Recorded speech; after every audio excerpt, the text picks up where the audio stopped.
दोस्तों स्वागत है आपका हमारे YouTube चैनल पर। आज के इस वीडियो में मैं आपके लिए बीएससी एग्रीकल्चर 5th सेमेस्टर का जो protected cultivation and secondary agriculture का अभी पेपर हुआ है, इस पेपर का सबसे सटीक सॉल्यूशन लाया हूं। दोस्तों इसमें जो है बहुत ही सटीक सॉल्यूशन है, कोई भी क्वेश्चन का आंसर गलत नहीं है। तो चलिए फटाफट से अपना आंसर मिला लेते हैं। आज की जो हमारी बुकलेट सीरीज़ है ये डी है, तो आप लोग फटाफट से आंसर मिला लीजिए। और दोस्तों जिन लोगों ने अभी तक हमारे चैनल को सब्सक्राइब ना किया हो वो सब्सक्राइब कर लेंगे, क्योंकि यहाँ पर आपको आगे आने वाले पेपर के नोट्स और पेपर का सॉल्यूशन प्रोवाइड कराया जाता है। और जो कल आपका पेपर है disease of field and horticulture crops and there management, उसकी नोट्स अभी थोड़ी देर में मिलनी शुरू हो जाएगी, तो आप लोग चैनल को सब्सक्राइब कर लीजिएगा। चलिए शुरू करते हैं। आज का जो हमारा पहला प्रश्न है कि एक प्रचार कक्ष में होती है, तो इसका जो करेक्ट आंसर होगा वो होगा ऑप्शन नंबर ए, कम नमी सामग्री। अगला प्रश्न है प्लास्टिक टनल का सीधा उपयोग है, तो इसका आंसर होगा रेजिंग नर्सरी लगाना। अगला प्रश्न है कि छाया घरों विशेष रूप से बहुत उपयोगी होते हैं, तो इसका जो करेक्ट आंसर होगा वो होगा ऑप्शन नंबर बी, शुष्क क्षेत्र। अगला प्रश्न है कि ग्रीन हाउस विशेष रूप से बहुपयोगी है, तो इसका करेक्ट आंसर होगा वो होगा ऑप्शन नंबर सी, ठंडे क्षेत्र में। अगला प्रश्न है कि सबसे सस्ती कवरिंग सामग्री कौन सी है, तो इसका जो करेक्ट आंसर होगा वो होगा ऑप्शन नंबर ए, पॉलीथीन। अगला प्रश्न है कि निम्नलिखित में से कौन दूसरे की तुलना में सबसे लंबे समय तक चलने वाली आवरण सामग्री है, तो इसका जो करेक्ट आंसर होगा वो होगा option number D, fibre glass. अगला प्रश्न है कि प्रकाश कक्ष का उपयोग का मौसम, तो इसका जो करेक्ट आंसर होगा ये होगा ऑप्शन नंबर बी, सर्दी, विंटर। अगला प्रश्न है कि हार्डवुड पौधे उगाने के लिए एक छोटे पैमाने का रूप है, तो इसका जो करेक्ट आंसर होगा वो होगा greenhouse, option number B सही होगा। अगला प्रश्न है कि लाठ घर बहुत उपयोगी होता है, तो इसका जो करेक्ट आंसर होगा वो होगा ऑप्शन नंबर ए, बहुत गर्म क्षेत्र में। अगला प्रश्न है कि धुंध विस्तर है, तो इसका जो करेक्ट आंसर होगा वो होगा ऑप्शन नंबर डी, प्रसार इकाई। अगला प्रश्न है कि किस प्रकार से प्रसार के लिए धुंध कक्षों का उपयोग किया जाता है, तो इसका जो करेक्ट आंसर होगा वो होगा option number A, softwood cutting. अगला प्रश्न है कि संरक्षित खेती का सबसे सरल रूप कौन सा है, तो दोस्तों इसका जो करेक्ट आंसर होगा वो होगा ऑप्शन नंबर डी, नर्सरी बिस्तर। अगला प्रश्न है कि प्रचार मामले का उद्देश्य क्या है, तो इसका जो करेक्ट आंसर होगा वो होगा ऑप्शन नंबर बी, उचित जड़। अगला प्रश्न है कि 14 नंबर पॉली हाउस की दिशा क्या होनी चाहिए, तो इसका जो करेक्ट आंसर होगा वो होगा ऑप्शन नंबर ए, उत्तर दक्षिण, नॉर्थ साउथ। अगला प्रश्न है कि संरक्षित खेती के तहत सबसे अधिक इस्तेमाल की जाने वाली सिंचाई प्रणाली है, तो इसका आंसर होगा ड्रिप इरीगेशन सिस्टम, ड्रिप सिंचाई प्रणाली, ऑप्शन नंबर ए सही होगा। अगला प्रश्न है कि बलात् वायु सुखाने की विधि में नमी कहाँ से चलती है, तो इसका जो आंसर होगा वो होगा ऑप्शन नंबर ए, अनाज से हवा यानी ग्रेन टू एयर। अगला प्रश्न है कि सुखाने की प्रक्रिया में शामिल है, तो इसका जो आंसर होगा वो ऑप्शन नंबर सी सही होगा, ऊष्मा और द्रव्यमान हस्तांतरण। अगला प्रश्न है कि पतली परत सुखाने में अनाज परत की गहराई कितनी होनी चाहिए, तो इसमें जो है 20 सेंटीमीटर से कम होनी चाहिए, ऑप्शन नंबर बी सही होगा। अगला प्रश्न है कि पतली परत सुखाने में शामिल है, तो इसका जो आंसर होगा वो होगा फ्लैट बेड ड्रायर। अगला प्रश्न है कि गहरी क्यारी सुखाने में शामिल है, तो इसका जो करेक्ट आंसर होगा वो होगा option number B, batch dryer. दोस्तों जिन लोगों ने चैनल को सब्सक्राइब ना किया वो सब्सक्राइब कर लेंगे, क्योंकि यहाँ पर आपको बहुत ही ज़्यादा महत्वपूर्ण नोट्स जो कि आपके सिलेबस के अनुसार बनाए जाते हैं वो प्रोवाइड कराए जाते हैं। अगला प्रश्न है कि गहरी क्यारी सुखाने में दाने की परत गहराई है, तो इसका जो करेक्ट आंसर होगा ऑप्शन नंबर डी सही होगा, 20 सेंटीमीटर से अधिक। अगला प्रश्न है हवा सुखाने के लिए अनुशासित सामान्य हवा का तापमान है, तो इसमें जो है 40 से 50 डिग्री सेंटीग्रेड सही ऑप्शन है, ऑप्शन नंबर बी सही है। अगला प्रश्न है बैच प्रकार के ड्रायर में अनाज की अधिकता गहराई होती है लगभग, तो ये जो है 250 सेंटीमीटर होती है, ऑप्शन नंबर सी सही होगा इसका। अगला प्रश्न है बैच प्रकार के ड्रायर में प्रति घन मीटर धान सुखाने के लिए आवश्यक न्यूनतम वायु प्रवाह दर है, तो इसका जो करेक्ट आंसर है वो है ऑप्शन नंबर बी, 3 से 4 घन मीटर पर मिनट। अगला प्रश्न है रोटरी ड्रायर का ड्रम का व्यास निम्न के बीच होता है, तो ये जो है 3 से 6 मीटर होता है, ऑप्शन नंबर सी सही होगा। अगला प्रश्न है कि LSU ड्रायर का मुख्य लाभ है, तो इसमें से सभी ऑप्शन नंबर डी सही होगा इसका। अगला प्रश्न है कि LSU ड्रायर के लिए अनुशंसित वायु प्रवाह दर है, तो इसका जो करेक्ट आंसर है वो है 70 घन मीटर पर मिनट पर टन। अगला है कि सतत प्रवाह ड्रायर में शुष्क हवा का तापमान हो सकता है, तो ये जो है 70 डिग्री सेंटीग्रेड हो सकता है, ऑप्शन नंबर बी सही होगा इसका।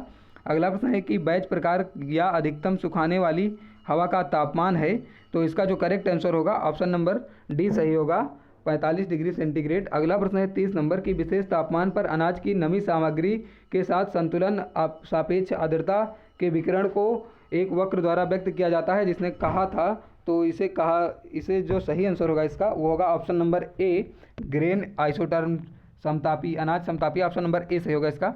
अगला प्रश्न है, सुखाने की प्रक्रिया में 1 किलोग्राम अनाज की नमी को जलवाष्प के बदले आवश्यक ऊष्मा है, तो ये जो है 650 किलो कैलोरी है, ऑप्शन नंबर इसका डी सही होगा। अगला प्रश्न है, धान की कटाई के लिए इष्टतम नमी सामग्री है, तो ये जो है 20 से 22% है, ऑप्शन नंबर डी सही होगा इसका। अगला है, गेहूं की कटाई के लिए इष्टतम नमी सामग्री है, तो ये जो है 16 से 18% है, ऑप्शन नंबर सी सही होगा इसका। अगला है, अनाज का घनत्व और विशिष्ट गुरुत्व किसके लिए आवश्यक है, तो ये जो है आलाब्दी, इसमें ऑप्शन नंबर डी सही होगा। अगला प्रश्न है, कणों के ज्यामितीय माध्य व्यास के रूप में जाना जाता है, तो ये जो है ऑप्शन नंबर बी सही होगा, समतुल्य व्यास। अगला प्रश्न है कि गेहूं का घनत्व तो लगभग होता है, तो गेहूं का घनत्व जो है वो 998 से 1238 किलोग्राम पर मीटर क्यूब होता है। अगला है कि धान के लिए विश्राम कोण के बीच होता है, तो ये जो है 30 से 45 डिग्री होता है। अगला प्रश्न है कि गेहूं के लिए विश्राम कोण का मान है, तो इसका जो करेक्ट आंसर होगा वो होगा ऑप्शन नंबर बी, 23 से 28 डिग्री। अगला प्रश्न है कि किलो कैलोरी में ऊष्मा की मात्रा 1 किलो पदार्थों में मिलाने या हटाने के इसके तापमान को 1 डिग्री तक बदल दे, उसे क्या कहते हैं, तो इसे जो है ऑप्शन नंबर बी सही होगा, विशिष्ट ऊष्मा कहा जाता है, स्पेसिफिक हीट। अगला प्रश्न है कि हवा का तापीय चालकता है, तो ये जो है ऑप्शन नंबर बी सही होगा, 0.2 किलो कैलोरी मीटर पर हावर डिग्री सेंटीग्रेड। अगला है 41 नंबर की प्रारंभिक क्रिया में कुछ बड़े कणों को हटाना है, तो ये जो है स्पैकलिंग होता है, स्कैपलिंग, ऑप्शन नंबर ए सही होगा इसका। दोस्तों इस वीडियो को अपने सभी दोस्तों के साथ शेयर कर दीजिएगा, जिससे भी वो भी करेक्ट आंसर की से अपना सॉल्यूशन मिला पाएँ, ताकि उनकी भी हेल्प हो सके। 42 नंबर प्रश्न जो है, सामग्री की सफाई किसके द्वारा की जाती है, तो इसका जो करेक्ट आंसर है ऑप्शन नंबर डी सही है, उपयुक्त सभी। अगला प्रश्न है कि अनाज की फसल को सुरक्षित भंडारण नमी का स्तर आमतौर पर निम्न की सीमा से नीचे होता है, तो इसका जो करेक्ट आंसर होगा वो होगा ऑप्शन नंबर बी, 8 से 9%।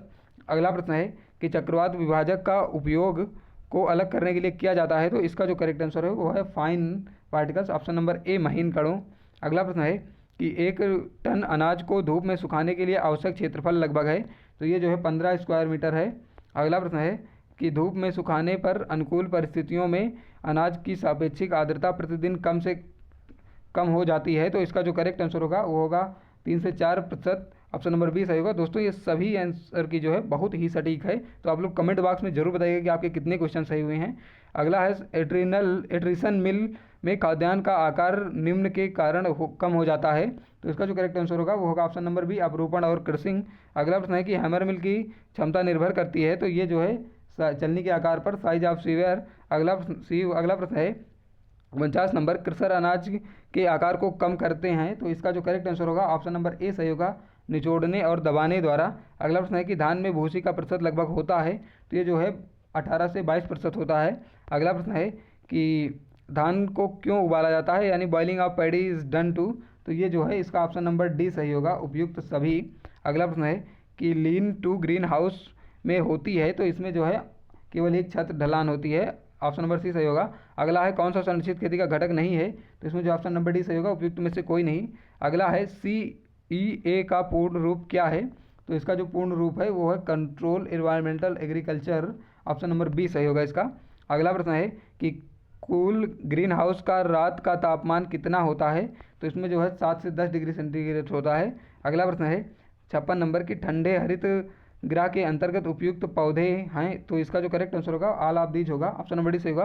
दोस्तों अभी थोड़ी देर में आपके अगले पेपर के नोट्स जो है मिलना शुरू हो जाएंगे, तो आप लोग उन वीडियो को जरूर देखिएगा, उसमें बहुत ही ज़्यादा महत्वपूर्ण प्रश्न है जिनके कि आपकी परीक्षा में आने की बहुत ही ज़्यादा संभावना है। 57 नंबर है गर्म हरित गृह का रात का तापमान कितना होता है, तो ये जो है ऑप्शन नंबर बी सही होगा इसका, 10 से 13 डिग्री सेंटीग्रेड। अगला है कि गर्म हरित गृह के अंतर्गत उपयुक्त पौधे हैं, तो इसमें जो है अफ्रीकी वायलेट, ऑप्शन नंबर सी सही होगा। अगला प्रश्न है कि हॉट हाउस के लिए एक आदर्श पौधे का चयन कीजिए, तो इसमें जो है ए और बी दोनों सही होगा, ऑप्शन नंबर सी सही होगा। अगला प्रश्न है कि प्राकृतिक रूप से हवादार ग्रीन हाउस का एक प्रकार है, तो इसका करेक्ट आंसर होगा ऑल ऑफ दीज। दोस्तों वीडियो अच्छा लगा तो वीडियो को लाइक कर दीजिएगा और अपने सभी 5th सेमेस्टर के दोस्तों के साथ शेयर जरूर करिएगा, ताकि वो भी अपना आंसर सटीक मिला पाएँ, और चैनल को सब्सक्राइब ना किया हो सब्सक्राइब कर लीजिएगा।